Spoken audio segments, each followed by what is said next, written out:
இன்னைக்கு நம்ம சேனல்ல பேச போறது சமீபத்துல வெளியான ஒரு பவர்ஃபுல் மூவி நீலிரா பத்தி தான். இந்த படம் ஒரு சாதாரண ஸ்டோரி இல்ல, history plus emotion plus reality mix ஆன ஒரு இன்டென்ஸ் எக்ஸ்பீரியன்ஸ். இந்த படம் லேட் 1980கள் காலகட்டத்துல நடக்குது.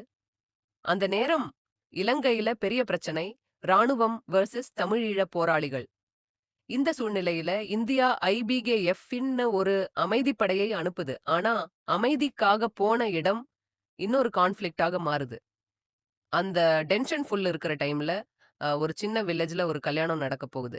அந்த ஒரு இரவு ஒரே வீட்டுல சந்திக்கிறாங்க.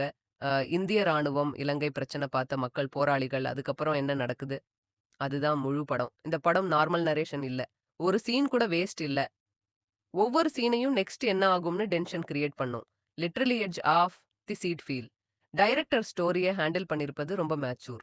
சென்சிட்டிவ் டாபிக் ஆனாலும் எந்த சைடும் பயாஸ் இல்லாம ஹியூமன்டியை தான் பேசுறாரு. ஸ்கிரீன் பிளேயும் super tight.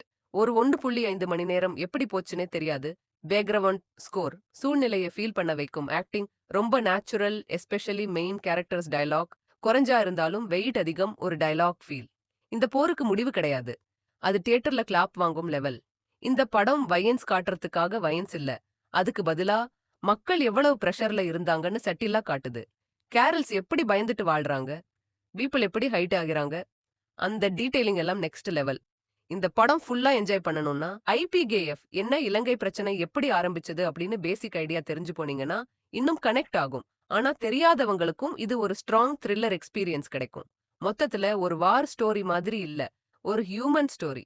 Emotion, tension, reality, the மூணும் பெர்ஃபெக்ட் பேலன்ஸ். இந்த மாதிரி சினிமா ரொம்ப ரேர். என்னோட ரேட்டிங் 4.2/5. இந்த மாதிரி மீனிங்ஃபுல் மூவிஸ் மிஸ் பண்ணாதீங்க. இந்த வீடியோ பிடிச்சிருந்த லைக், ஷேர், சப்ஸ்கிரைப் பண்ணுங்க. நெக்ஸ்ட் ரிவ்யூல சந்திப்போம்.